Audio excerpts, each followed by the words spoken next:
Bom, queridos, estamos aqui para conversar coisas que têm a ver com Deus e com a vida. De Deus e da sua palavra não podemos falar sem pedir a presença divina, por isso vamos a fazer uma oração.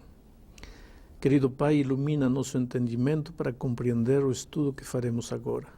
Em nome de Jesus. Amém. Amém.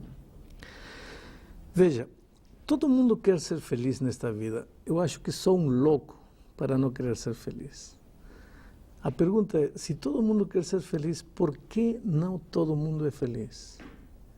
Porque para ser feliz não basta querer ser feliz, porque se de querer ser feliz dependesse a felicidade, todo mundo seria feliz, porque todo mundo quer ser feliz. O problema é que para ser feliz precisa conhecer o caminho da felicidade. Veja, quando você compra um aparelho elétrico, um ferro, um DVD, um computador, qualquer coisa, chega em casa, está a caixa, abre, tem um plástico, em cima do plástico tem um livrinho, chama-se o Manual de Instruções. Para que está esse manual aí? Para que, seguindo o manual, o aparelho te dure o máximo que possa te durar e te produza o máximo que possa produzir. Agora, o que acontece com a gente? A gente pega o manual e joga fora. E começa a manusear o aparelho até que dá certo. Às vezes a gente só lembra do manual quando quebrou o aparelho. Bom, você não é um aparelho, é gente linda. E quando Deus te criou, Ele não te deu um manual de instruções. Deus te deu um manual de vida, um manual de procedimento. Se você seguir o manual, você vai ser feliz. As pessoas não são felizes neste mundo simplesmente porque ignoram o manual. E esse manual, ao que estou me referindo, é a palavra de Deus. A Sagrada Escritura, a Bíblia, o livro sagrado, como queiramos chamar.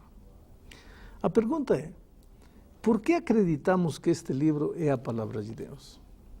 Então eu quero ler para vocês um texto que está registrado aqui em 2 Timóteo capítulo 3, versículo 16, 17, diz assim: toda a Escritura é inspirada por Deus e útil para o ensino, para a repreensão, para a correção, para a educação na justiça, a fim de que o homem de Deus seja perfeito e perfeitamente habilitado para toda boa obra. Me impressiona isto que diz, perfeitamente habilitado para toda boa obra.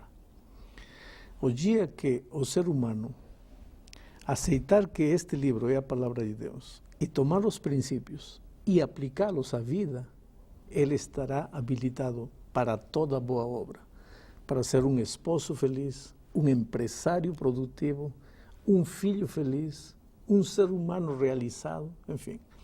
Por que tem muita gente derrotada nesta vida? Simplesmente porque não conhece o manual de instruções, não conhece o mapa, o roteiro, o caminho para ser um homem feliz. E eu acredito que este livro é a palavra inspirada de Deus, simplesmente porque o próprio texto bíblico diz que toda Escritura é inspirada por Deus. Vou ler um texto mais e vou dar lugar para algumas perguntas que vocês talvez queiram fazer. E esse segundo texto está aqui na segunda epístola de Pedro, capítulo 1, versículo 21. Diz assim: porque nunca jamais qualquer profecia foi dada por vontade humana. Entretanto, homens santos falaram da parte de Deus, movidos pelo Espírito Santo. Ou seja, os escritores bíblicos foram inspirados por Deus e Deus deixou com eles a mensagem que chega até nós hoje para nos mostrar o caminho da felicidade. Pastor, o senhor está falando sobre a inspiração, os autores. A Bíblia ela é composta por vários livrinhos, não é? Agora, foi um autor só, uma pessoa só que escreveu todas essas linhas, essas palavras? Nós temos ali o primeiro livro, Gênesis, o Apocalipse. Foi a mesma pessoa no mesmo período? Não. Foram 40 autores. E há uma coisa interessante, bom que você fez essa pergunta, porque veja, Moisés, que escreveu o primeiro livro da Bíblia, Gênesis, não conheceu São João, que escreveu o último livro da Bíblia, que é Apocalipse. E entre eles dois há uma diferença de mais ou menos 1500 e poucos anos. 15 séculos de distância entre ambos. E, no entanto, se você lê a Bíblia, você vai ver que parece que um dia os 40 escritores bíblicos se reuniram numa sala e combinaram. Eu escrevo de aqui até aqui, você continua de lá até lá, você vai aqui, você trata este tema, você este tema, porque tem uma unidade perfeita, dá a impressão de que foi um só autor, e, no entanto, foram 40 diferentes escritores. Por que tudo isto? Simplesmente porque por trás deles havia uma mente superior, a mente divina, inspirando. E essa, para mim, é outra prova da inspiração da Bíblia, a unidade de mensagem. Pastor, mas o senhor acabou de colocar que foram 40 homens que foram usados, inspirados por Deus, não é, para escrever a Bíblia. Agora, esses homens, vocês dizem que foram inspirados por Deus, mas quem me garante que eles realmente foram inspirados? Porque eu posso chegar para o senhor, escrever um livro e falar, olha, pastor, eu fui inspirada e está aqui o meu livro, só tem que acreditar nele. É verdade, é verdade. Como é que é isso? Se a declaração dos escritores bíblicos que dizem que foram inspirados por Deus fosse a única prova da inspiração da Bíblia, você teria razão. Mas acabo de mencionar outra razão para a inspiração da Bíblia, que é a unidade de mensagem. Como você explica que 40 autores que não se conheceram escreveram a mesma coisa? Mas tem mais, tem profecias bíblicas que provam que uma mente que conhece tudo, que conhece o futuro desde o passado, inspirou a esses escritores bíblicos. Por exemplo, só vou te mencionar o caso de Isaías. Aqui em Isaías 40, 22, encontro uma coisa interessante. Diz assim: Ele, referindo-se a Deus, é o que está assentado sobre a redondeza da terra, cujos moradores são como gafanhotos. Quer dizer, Isaías, muitos séculos atrás, dizia que a terra era redonda. Só que a ciência não acreditava. Vocês conhecem um pouco da história. Até 400 anos atrás, 500 anos atrás, as pessoas pensavam que a terra era plana, era quadrada, e a Bíblia dizia, não, a terra é redonda. Então a ciência daqueles dias dizia, quem tem razão? A Bíblia, aquele livro, ou a gente que é a ciência? Se nós, os cientistas, estamos dizendo que a Bíblia, que a terra é quadrada, é plana, é plana. E, no entanto, o 12 de outubro do ano 1492, Cristóbal Colombo chegou à América e provou para o mundo que a Terra é redonda. E a Bíblia tinha razão. Mas, para mim, a maior prova de que a Bíblia é a palavra de Deus é o poder transformador que a Bíblia tem. Porque você pode ler qualquer livro, história, geografia, literatura, aumenta teu conhecimento, aumenta tua cultura, mas tua vida não muda. Agora, é impossível ler a Bíblia sem que a tua vida não mude. Eu tenho visto jovens drogados, maridos que tinham abandonado a mulher, os filhos, bêbados, assassinos, ladrões, serem transformados pelo poder da palavra de Deus. Pastor, o senhor está falando sobre toda a Bíblia e a ação transformadora da Bíblia. Mas que Bíblia é essa? Porque esses dias eu fui numa livraria e eu vi ali, primeiro, Bíblia com capas, tinha capa rosa, branca, preta, tudo quanto era cor. E me parece que existiam algumas diferenças entre uma Bíblia e outra, principalmente entre os evangélicos e os católicos. Existem duas Bíblias? Como é que eu entendo isso exatamente? Veja, todas as Bíblias, evangélicas, católicas, sem religião, todas as Bíblias foram traduzidas dos mesmos originais antigos. Agora, naturalmente, a Bíblia foi escrita em hebraico e aramaico, o Velho Testamento, e em grego, o Novo Testamento. Mas a gente não fala nem hebraico, nem aramaico, nem grego. Então, era preciso que fosse traduzido para o português. Agora, se a pessoa que traduziu a Bíblia para o português era evangélico ou protestante, chamavam essa Bíblia de Bíblia protestante ou Bíblia evangélica. Se a pessoa que traduziu era um católico, chamam essa Bíblia de Bíblia católica. Mas todas as Bíblias são as mesmas Bíblias porque foram traduzidas dos mesmos originais. Pode haver diferença de palavras. Por exemplo, uma versão diz: e saindo Jesus da casa se dirigiu ao poço a beber água. Outra diz: e saindo Jesus do lar, dirigiu-se lá na fonte para beber água. Mas é a mesma coisa, praticamente. Pastor, mas a gente sabe que existem dois tipos de Bíblia, na verdade, né? Uma com um determinado número de livros e outra com alguns livros a mais. Então, por que esses livros não são considerados verdadeiros, não são considerados inspirados? A Bíblia tem 66 livros, mas a Igreja Católica reconhece 73 livros. Exato. Ou seja, alguns livros que a maior parte das igrejas não aceita como livros inspirados. E por quê? Vou te ler um texto da Bíblia que me ajuda para isto. Está em Romanos, capítulo 3, versículos 1 e 2. Diz assim: qual é, pois, a vantagem do judeu? Ou qual a utilidade da circuncisão? Qual é o privilégio que os judeus têm? E veja o que o versículo 2 diz: muita, sob todos os aspectos, principalmente porque aos judeus foram confiados os oráculos de Deus. Quer dizer, o povo judeu pode não ter aceitado Jesus, pode ter rejeitado Jesus quando ele veio a esta terra, o que quisermos. Mas o texto bíblico, inclusive o Novo Testamento, Paulo aqui em Romanos diz: há um privilégio que o povo judeu tem, é que a eles foi confiada a palavra de Deus. E o povo judeu não aceita os livros apócrifos como livros inspirados. Por outro lado, Jesus mencionou muitas referências do Velho Testamento, nunca um daqueles livros apócrifos. Os escritores do Novo Testamento usaram muitas referências do Velho Testamento, mas nunca um dos livros apócrifos. Por outro lado, todos os livros do Velho Testamento foram escritos ou em hebraico ou em aramaico. Mas estes livros apócrifos foram escritos em grego. Então temos muitas provas de que eles não são reconhecidos como livros inspirados por Deus. Quando eu olho para a Bíblia agora, pastor, 66 livros, foram 40 autores. Num primeiro momento eu começo a folhear de um lado para o outro. E eu confesso que às vezes eu fico meio perdido. Como que eu começo a estudar a Bíblia? Eu devo ler de capa a capa, devo ler apenas o Novo Testamento, apenas o Antigo Testamento. Quando chega em Apocalipse parece que as coisas ficam um pouco mais complexas, não é verdade? Como eu devo estudar a Bíblia? Em primeiro lugar, eu te diria uma coisa: se a Bíblia foi inspirada por Deus, você só pode entendê-la por iluminação do Espírito Santo.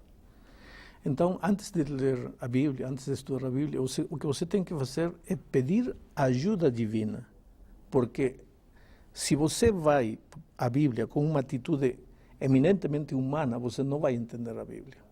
Em segundo lugar, começa a ler pelas partes mais fáceis, porque eu tenho que reconhecer que pode haver alguns pedaços complicados da Bíblia. Começa pelos evangelhos, o Evangelho de São João, que é lindo, Mateus, Marcos, Lucas, enfim. O que acontece? Isto é como comer jiló. Tem gente que diz: eu não gosto de jiló, mas nunca comeu, experimenta. Você vai ir gostando, e vai chegar um momento que não vai poder viver sem jiló. Experimenta a Bíblia, pouquinho a pouco, e você vai começar a sentir o sabor, e vai chegar um momento em que vai descobrir as verdades maravilhosas que, aplicadas à tua vida, vão te mostrar o caminho da felicidade. Pastor, mas uma dúvida. Se a Bíblia, o senhor falou para a gente no começo, a Bíblia é a carta de Deus para nós, não é? Normalmente, quando a gente escreve uma carta, a gente costuma ser muito claro no que a gente escreve, né? E eu acho a Bíblia muito difícil de ser compreendida, muito difícil. Tem muitos simbolismos, muitas profecias cheias de animais e períodos proféticos. A gente não entende por que Deus, ao inspirar as pessoas que escreveram a Bíblia, por que elas escreveram de uma forma tão difícil da gente compreender? Não podia ser mais claro, mais direto? Não seria tão mais fácil? Seria. Em um estudo posterior, vamos estudar como os verdadeiros, sinceros homens de Deus que queiram seguir as instruções bíblicas serão incompreendidos, maltratados e até perseguidos.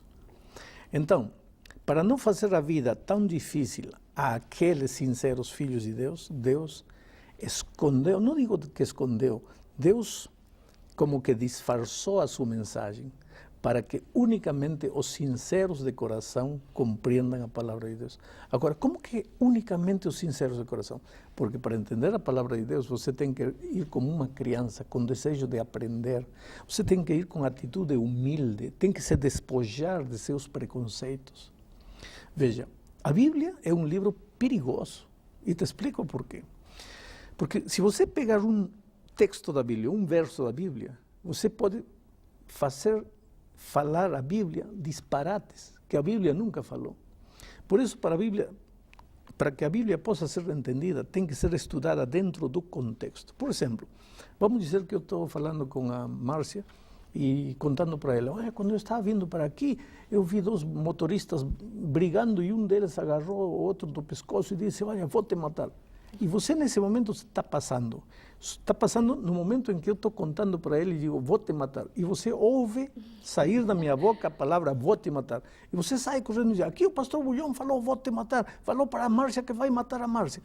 Espera, eu falei, vou te matar? Sim. Mas eu não disse que eu ia matar a Márcia.